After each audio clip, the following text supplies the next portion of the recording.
Sejam bem-vindos ao ciclo de palestras da tarde do 4º Seminário de Internet do Futuro. Pela manhã tivemos algumas palestras e ao final do dia nós teremos um painel onde os palestrantes retornarão ao palco para poder fazer um debate a respeito dos temas que foram abordados. Teremos um intervalo na parte da tarde também, às 15 horas, para um pequeno lanche. E antes desse intervalo nós vamos fazer alguns sorteios também para poder presentear a plateia. Estamos agora com o palestrante Fábio do CNPq, que vai nos prestigiar com a palestra a respeito da internet das coisas. Fábio, por favor.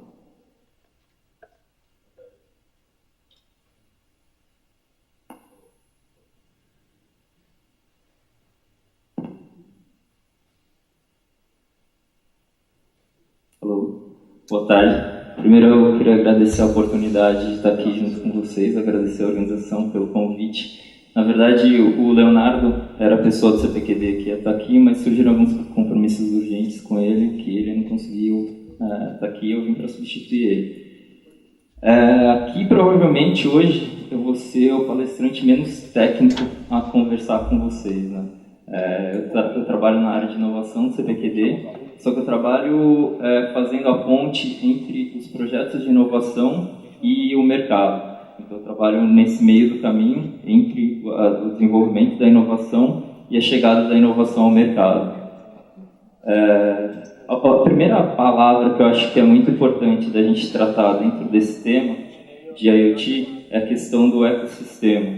Então, assim, ninguém vai ganhar dinheiro sozinho com IoT. Ninguém vai ter uma solução global que vai ser o único player e que vai conseguir atender a todas as necessidades. Não só pela quantidade de verticais de mercado que são atingidas pela internet das coisas, como também pela quantidade de temas horizontais que precisam ser tratados dentro do IoT para que você chegue a uma solução completa, aproveitando mais o potencial de IoT. Dentro dessa palestra, a gente vai falar um pouco mais especificamente do caso de uso de cidades inteligentes, mas mais como um pano de fundo para as aplicações que a gente enxerga que podem existir. Quando a gente fala de cidades inteligentes, a gente tem que se deparar primeiro com os desafios que as cidades já enfrentam hoje. Então, a gente pode ver que 61% da população mundial vai estar vivendo em grandes cidades até 2025. Então, existe uma aglomeração de cidadãos dentro de um espaço pequeno, né? Então, esse é o primeiro problema que é um desafio que tem que ser lidado pelos gestores públicos. Quando você tem muita concentração de gente, o segundo ponto que precisa ser tratado é a questão da infraestrutura. O investimento em infraestrutura ele vai crescer 2 vezes nos próximos anos para conseguir atender esse crescimento populacional que vai existir nas grandes cidades. Como consequência, se a gente for analisar hoje aqui no Brasil, a situação é crítica, porque apenas 10% dos municípios têm as contas em dia, ou seja, conseguem arrecadar mais do que precisam gastar para manter a cidade andando. Por outro lado, a gente vê também que existe uma quantidade muito grande de desperdício dentro das cidades. Um dos casos é a questão do saneamento, a questão da água.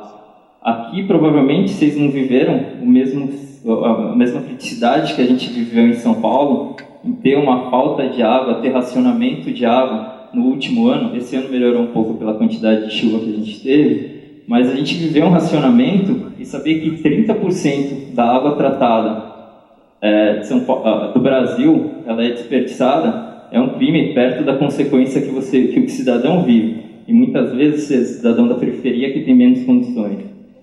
E o último ponto é com relação às horas que são gastas 265 horas na média por ano de deslocamento das pessoas até o seu local de trabalho.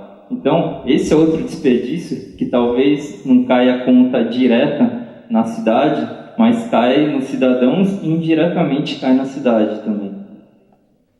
Além disso, a gente tem uma nova geração que está crescendo e que está cada vez mais conectada e cada vez ela tem necessidades que são mais fortes do que as gerações antigas, porque elas já nasceram conectadas. Elas estão acostumadas com um nível de resposta diferente, com uma velocidade de resposta diferente. Então, se o gestor público não conseguir acompanhar o que essa nova geração vai pedir, talvez agora o impacto não seja tão grande, porque a gente ainda tem bastante gente da outra geração ainda como eleitores.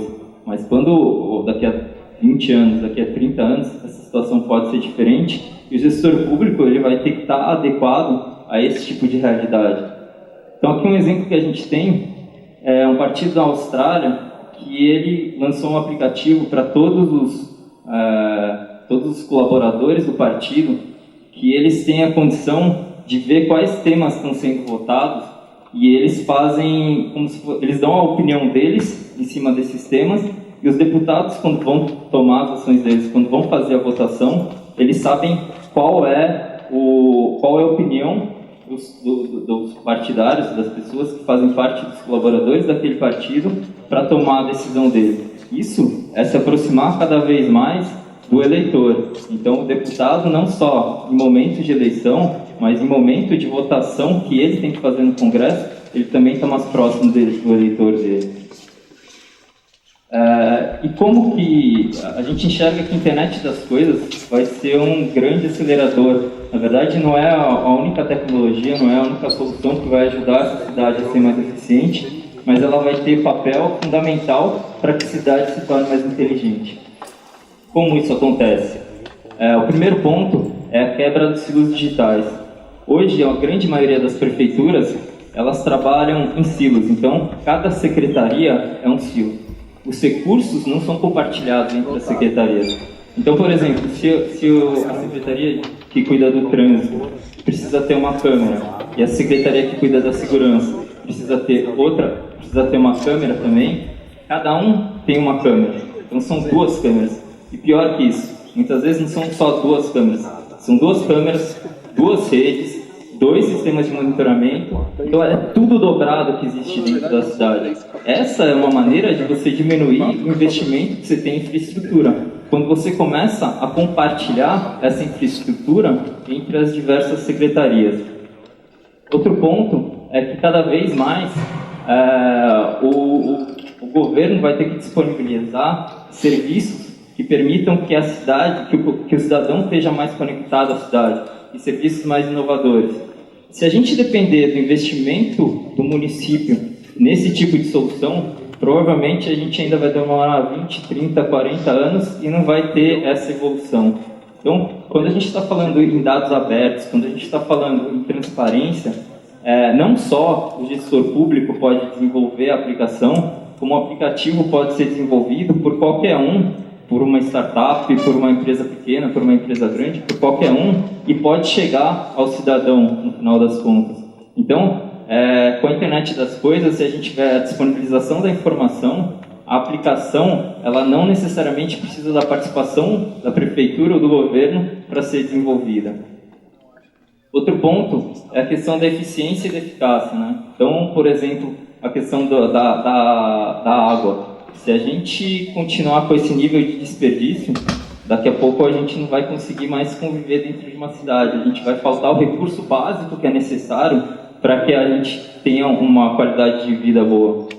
E por último, tem a questão da cidade ser mais sustentável. A gente tem exemplo da iluminação pública, que é um serviço que antes era da distribuidora de energia elétrica e passou a ser da prefeitura, só que é um serviço que ele não é sustentável. O serviço por si só, ele não se paga. As taxas que são coletadas de COSIP, por exemplo, para sustentar esse serviço, elas não bancam todo o custo que a operação do serviço tem. Então, uma oportunidade é a gente trabalhar na iluminação pública, primeiro, trabalhando a troca de lâmpadas por lâmpadas de LED que consumem menos. Segundo, trabalhando uma telegestão em cima dessas lâmpadas. Quando a gente está falando de telegestão, a gente já começa a chegar mais perto da internet das coisas.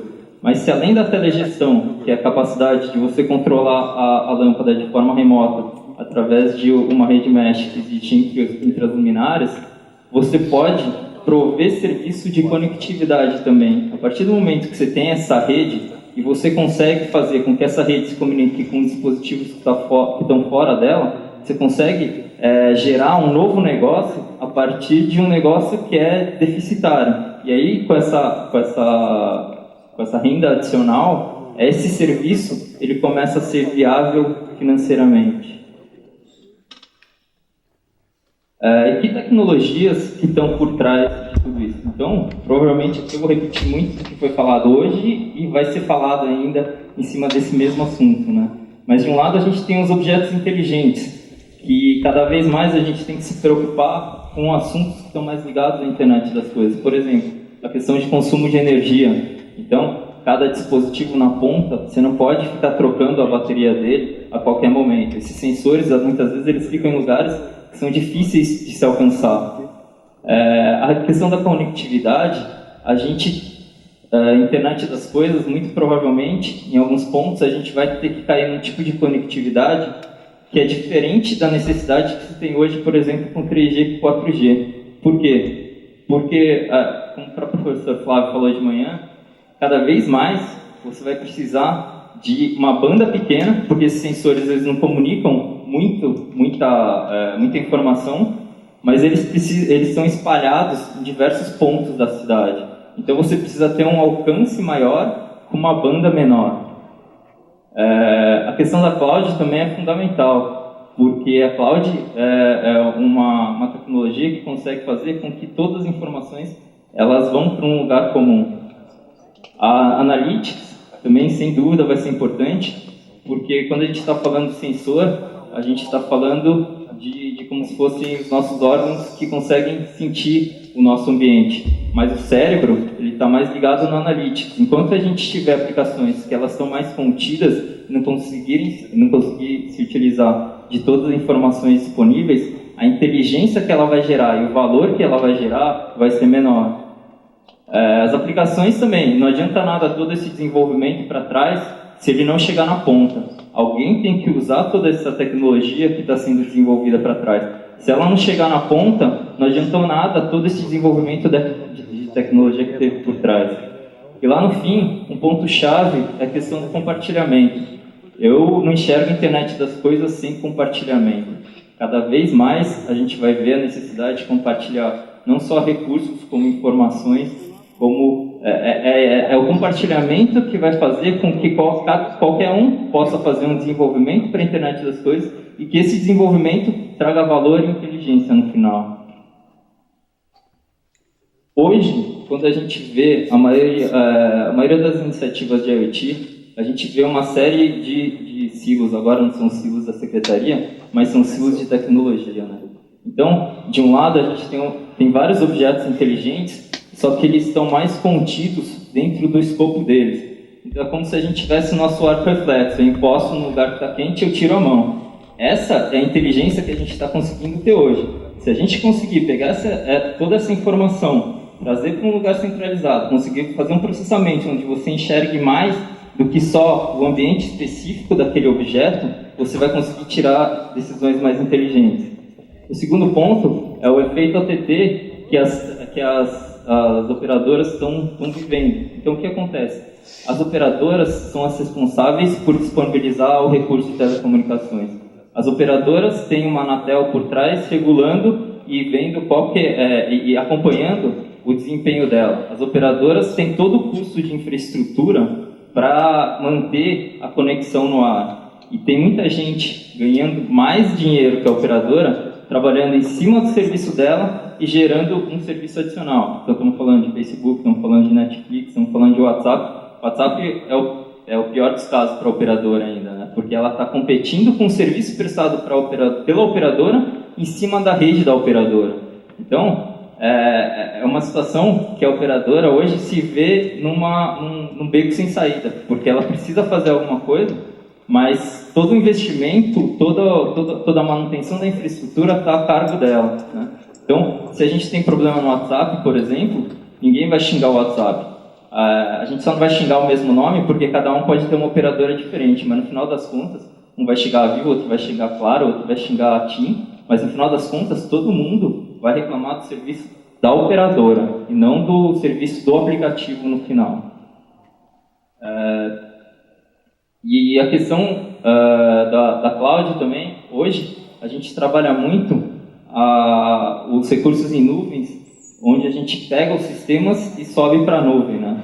Então a nuvem ela tem mais o papel de desonerar financeiramente a sua infraestrutura do que realmente fazer a colaboração e ligar as diversas entidades, as diversas informações que estão subindo. Analytics também, como eu falei, quanto menor a quantidade de informação que você tem, menor é o valor que você entrega. Não tem como ser diferente. Não tem mágica sendo criada nesse meio do caminho. As aplicações também, elas estão restritas aos recursos que ela tem. Então, cada desenvolvedor de aplicação, ele vai olhar os recursos que ele tem disponível, que na verdade são poucos, são os recursos que provavelmente ele mesmo gera, ou já são gerados de uma forma pública, e vai desenvolver um aplicativo em cima disso. Se ele tivesse mais informação, ele conseguiria desenvolver um aplicativo mais inteligente. E no final, a gente tem empresas cuidando de cidades inteligentes. Por exemplo, a gente tem a GE, que tem diversos sensores que ela consegue conectar. Só que o problema é que ela ainda trabalha em cima de uma tecnologia proprietária. Não existe a colaboração, existe simplesmente uma empresa grande que trata do começo ao fim. Esse é o melhor modelo? Não, esse não é o melhor modelo, porque tudo fica contido às aplicações que ela desenvolve e contido aos sensores que ela desenvolve. E ninguém tem a capacidade, tem a possibilidade de desenvolver dentro de uma plataforma que a GE cria. A partir do momento que a gente começa a trabalhar um modelo de negócio conjunto que faz com que cada parte dentro desse ecossistema entenda qual é a sua função e entenda qual é o valor que ele gera para a solução final, a gente consegue fazer com que todo mundo aqui tenha uma mudança em relação à maneira como é vista dentro das aplicações. Então vamos lá. Do lado do objeto inteligente, a gente vai vendo que se eu desenvolvi uma série de sensores e implantei eles por Santa Rita, por exemplo, se eu desenvolvi sensores se eu implantei sensores de temperatura e alguém mais precisar de sensores de temperatura, o ideal é que eu consiga prover meu serviço de disponibilização de dados de temperatura geolocalizados que sejam, do que alguém que venha e implante nova rede de sensores, nova rede de comunicação. Então, a partir do momento que você consegue compartilhar os custos, todo esse investimento que você fez, ele retorna ou em mais gente te ajudando a pagar os custos, ou até dependendo do valor que tiver a informação que você está disponibilizando, pode virar o teu modelo de negócio e você pode começar a ganhar dinheiro, não com a implantação de sensores, mas com a venda da informação que está sendo gerada pelos seus sensores. Na parte de conectividade, a gente vê que algumas operadoras já estão começando a se mover para alargar dentro desse ecossistema, alargar dentro da cadeia de valor. Então, a Telefônica, por exemplo, ela já atinge as cidades oferecendo a informação de localização dos cidadãos. Então, ela não vê a informação de cada um individualmente, mas ela tem uma agregação de informação que consegue mostrar para o gestor público da onde para onde é a localização, no começo do dia, no final do dia, em dia de semana, em fim de semana, para que, por exemplo, o gestor público possa planejar melhor o seu sistema de transporte público. Então, a operadora já deixou de prestar só serviço de telecomunicações e já está entrando num outro mercado, onde ela oferece para o gestor público a informação de deslocamento das pessoas dentro da cidade. Com relação à cloud, tem dois pontos que são importantes. O primeiro é que se você tiver uma estrutura em nuvem, vai ser muito mais fácil de você conseguir juntar a informação de todo mundo que está subindo, né? Então, são uma série de informações que, se elas não estão dentro da empresa, se elas estão no lugar numa nuvem, vai ser muito mais fácil de você conseguir fazer o compartilhamento dessas informações. E por outro lado, a internet das coisas, eu não tenho a menor dúvida, que vai fazer com que nesse mercado mais pequenas empresas e startups vão começar a ter aplicações para vender aqui. E quando você tem pequenas empresas e startups, a melhor maneira é você ter um serviço em nuvem onde você consegue pensar grande, mas começar pequeno e se mover rápido e estar preparado que a partir do momento que aquela aplicação ela desponte no mercado, você tem a capacidade de escalar. Com relação ao Analytics, quando você tem a correlação de dados multidisciplinares, ou seja, não são dados vindo só de um sistema, não são dados vindo só de um tipo de sensor. Quanto mais tipos de sensores diferentes, quanto mais tipos de sistemas diferentes estiverem gerando a informação, mais você vai conseguir gerar valor a partir dos modelos analíticos ou de computação cognitiva, inteligência artificial, qualquer uma dessas tecnologias. O que acontece é que com a internet das coisas você vai ter tanta informação que vai ser impossível se tratar a informação de forma humana. Ela vai ter que passar por uma tecnologia antes, que vai fazer a primeira correlação, e só a partir daí a interpretação humana vai ser possível nessa quantidade de informação. O outro ponto das aplicações é que os desenvolvedores de aplicação eles vão poder estar focados no negócio. O que significa isso? Quando a gente tem plataformas abertas, quando a gente tem mais informação disponível, o custo, o esforço do desenvolvimento, ele vai ser menor. E com isso, o desenvolvedor não vai precisar ser aquela pessoa extremamente técnica que não tem visão de negócio, porque a tecnologia está mais fácil, ela está mais palatável. Então, a pessoa que vai fazer o desenvolvimento, ela consegue ser uma pessoa que conhece mais de negócio, conhece de tecnologia, mas uma pessoa voltada mais ao negócio, que vai fazer com que as aplicações elas tenham melhor utilidade, elas sejam mais direcionadas para o público específico.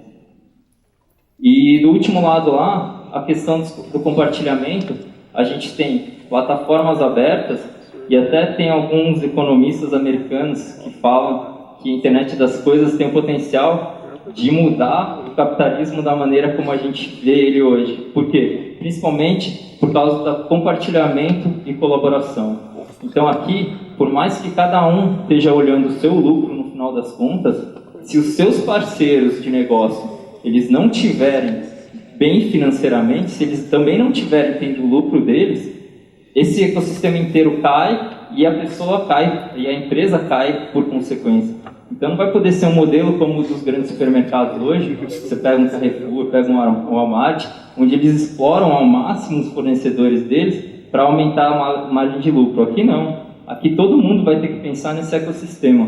Não necessariamente todas as aplicações vão usar os mesmos tipos de sensores. Na verdade, não necessariamente. Com certeza não vai ser assim. Então, vão existir aplicações que precisam de sensores diferentes, que precisam de forma de conexão diferente, que precisam de modelos analíticos diferentes, que precisam de aplicações diferentes. Então, tudo isso precisa ser composto e o seu parceiro de hoje pode não ser o seu parceiro de amanhã, do seu próximo aplicativo. Então, a importância aqui é que todo o ecossistema ele esteja vivo e ele esteja em sucesso, porque alguma ponta daqui que caia vai fazer com que as outras empresas, por consequência, podem não cair, mas elas vão diminuir a quantidade de lucro que elas têm.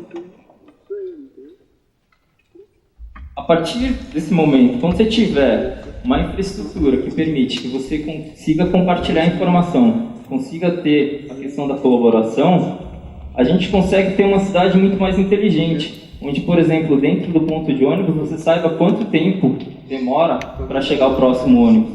E isso não necessariamente você precisa ter no ponto de ônibus, você pode ter isso no aplicativo. Isso é importante para o transporte? É importante para o transporte público, mas é importante também para a segurança. Se você souber que horas que o ônibus vai passar, você não precisa sair meia hora antes, você saber a hora exata, você não precisa sair meia hora antes de madrugada para pegar o seu ônibus. Então você fica menos tempo exposto, então isso é uma coisa que dentro da cidade vai tendo uma consequência que vai ajudar todo mundo, todos os administradores dentro da cidade, porque se melhora a questão da segurança, se melhora a questão do transporte público e assim por diante. Então, por exemplo, uma ambulância, ela pode ter um dispositivo que mude a temporização do semáforo, porque ela está numa emergência e ela precisa passar naquele semáforo. Uma série de aplicações que podem acontecer aqui, dentro da cidade, e que dependem que, na verdade, toda a informação ela esteja compartilhada entre todos e cada um possa desenvolver um aplicativo que melhor vai atender uma necessidade do cidadão. Só que quando a gente pensa no Brasil, a gente não pode pensar só nos conglomerados urbanos. A gente tem que pensar também em como isso funciona para o campo, porque o Brasil é um país que depende muito da parte agrícola. E a agricultura de precisão, na verdade, é um tema que tem que ser tratado dentro da IoT e ele pode potencializar muitas aplicações. Hoje você já tem tratores com mais tecnologia que talvez o carro mais avançado que existe aqui no Brasil. Só que essa tecnologia ela está contida. Hoje o principal desafio do IoT no campo é a questão da comunicação, é a questão da conectividade. Por quê? Porque você não pode depender, por exemplo, de chip de operadora, não pode depender de serviço de dados de operadora, porque elas não chegam lá. Não é interessante para elas chegar no campo, ou chegar nesse campo onde está mais afastado. Ela consegue chegar na cidade, é onde ela vai ter mais lucro com o investimento que ela tiver. Se ela tiver um investimento aqui, ela vai retornar quase nada de dinheiro, mas vai ter um custo operacional extremamente grande.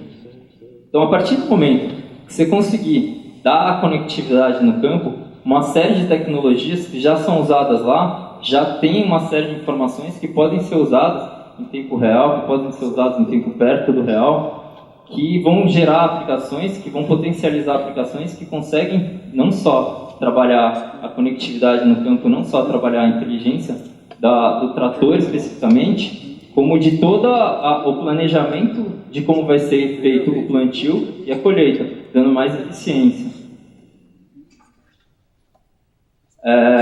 O CPQD entende fortemente que aqui a gente precisa trabalhar dentro de um ecossistema. O CPQD não tem a menor pretensão de ser um expoente, de ter tudo dentro dele. Esse ecossistema é extremamente importante.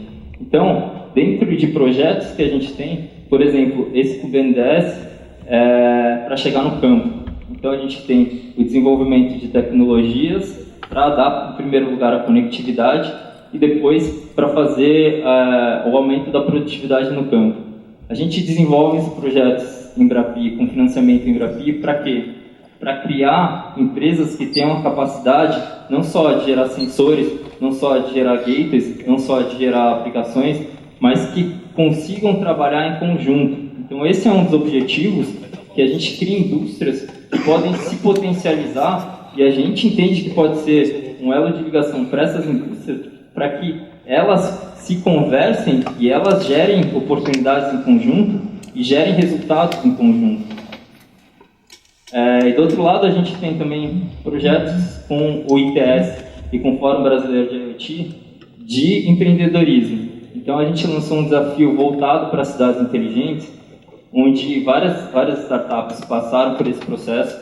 A gente trabalhou coaching dessas empresas, dessas startups, não só a questão de coaching tecnológico, mas coaching de negócio, não só o CPQD, como as outras entidades aí participaram.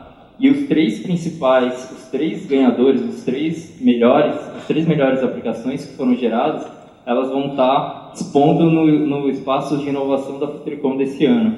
Então, é pegar essas empresas, ver boas ideias, trabalhar com elas para melhorar essas boas ideias e chegar à exposição na maior feira de telecomunicações do Brasil hoje.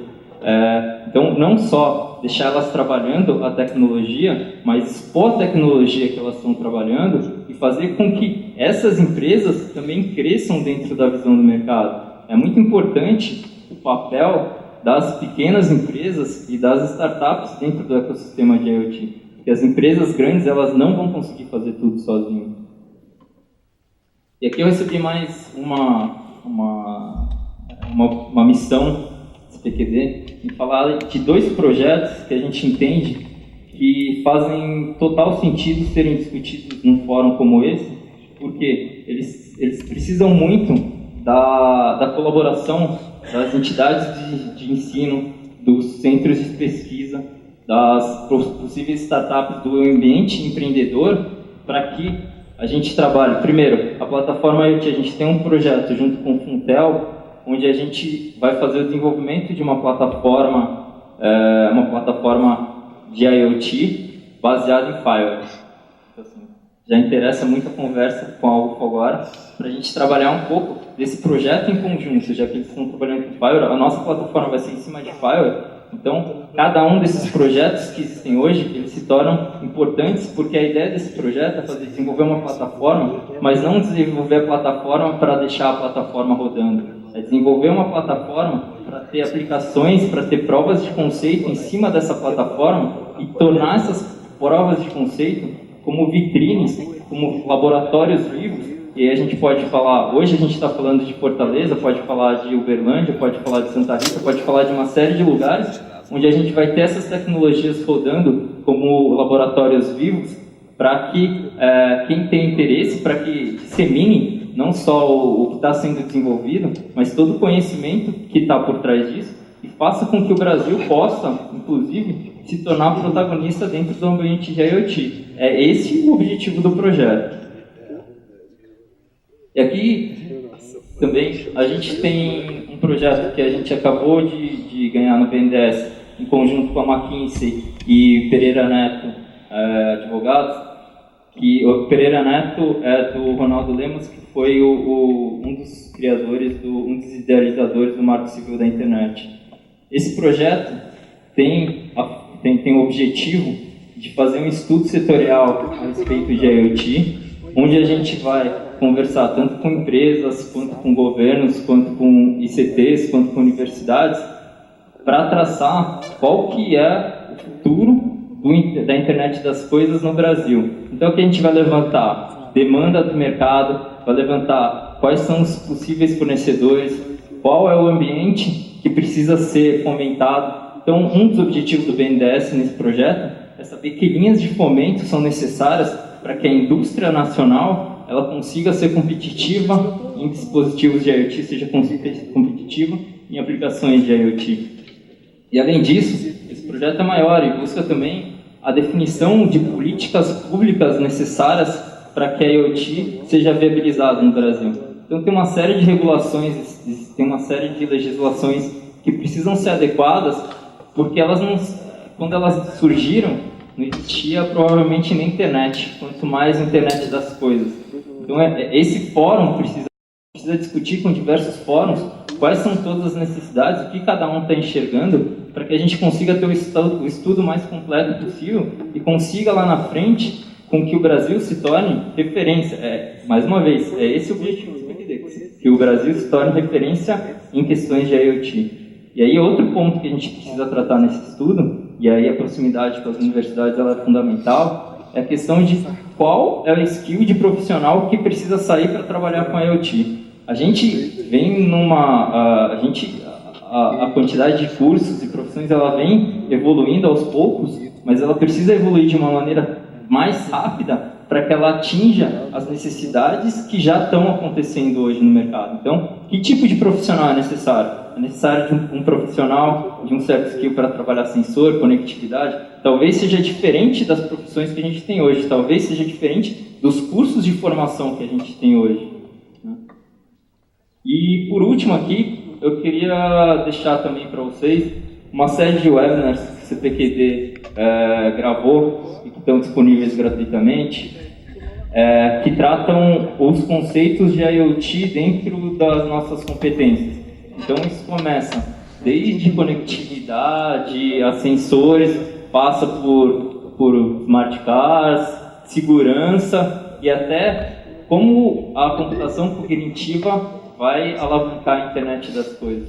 Essa é uma série de conteúdos que a gente criou para difundir um pouco mais quais são os conhecimentos que a gente tem lá dentro e a gente a gente quer ter interação a respeito desses conhecimentos também. Então, se vocês virem algum webinar, tiver alguma dúvida, vocês podem entrar em contato com a gente, que a gente vai ter a maior vontade de responder as dúvidas que vocês tiverem, porque de repente são coisas que não estão claras, talvez não sejam claras para ninguém hoje, né? Então, tudo que for possível discutir, é bom que seja discutido. E era mais isso. Não sei se alguém tem alguma pergunta.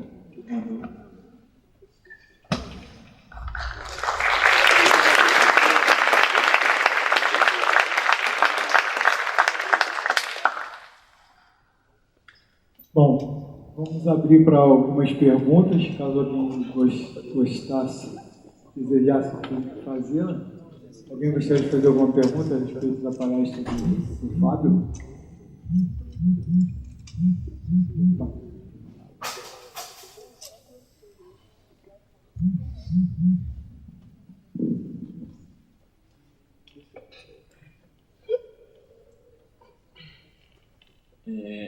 Só queria saber um pouquinho, você comentou de um projeto que vocês têm com o BNDES em relação a levar tecnologia no campo, é isso?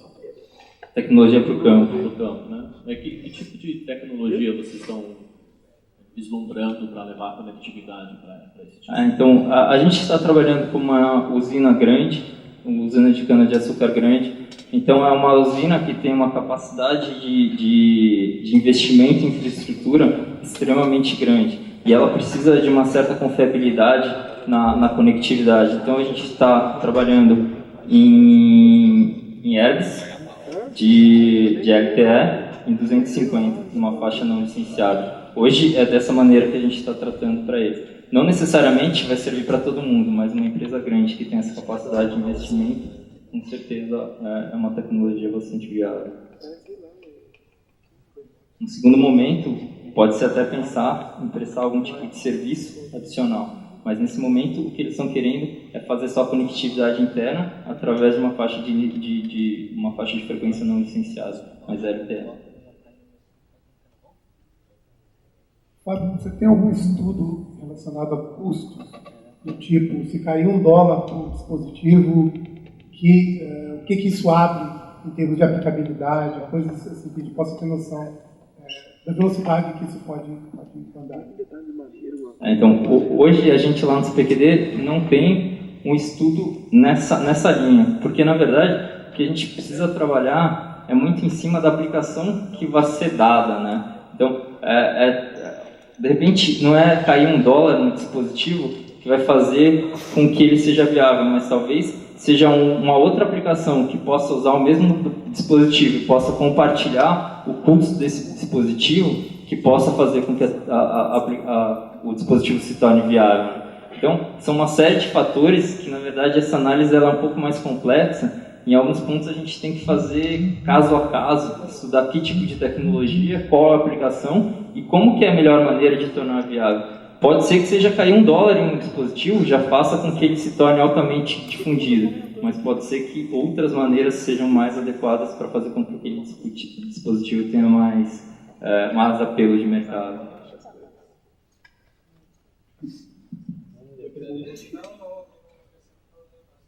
A minha pergunta é relacionada com a parte de fomento. O CPQD também atua como órgão de fomento, com abertura de editais. Seria uma pergunta, e a outra seria como procurar o CPQD para ele ser parceiro em projetos da universidade. Então, o CPQD não é gerador de linhas de fomento, né? O CPQD ele tem um trâmite com os ministérios, mas ele, na verdade, ele se utiliza de linhas de fomento. A gente é uma unidade em Embrapi, assim como acho que o Inatel também é uma unidade em Embrapi, né? Então, a gente procura fomentar a indústria através desse fundo Embrapi que a gente tem lá, né? Mas a gente não gera linhas de fomento. E como que as universidades podem procurar o CPQD? Tá aqui, ó. Pode entrar em contato comigo. A gente tem, eu trabalho nessa área de inovação, então essa proximidade com a universidade é muito importante para a gente. E eu trabalho numa área mais voltada ao mercado, mas de qualquer jeito, esse primeiro contato, com certeza pode ser comigo. Pode entrar em contato que a gente pode ver qual que é a melhor maneira de trabalhar em conjunto. Então, aberto a isso, entendemos que isso é necessário para que a IoT realmente deslanche aqui no Brasil.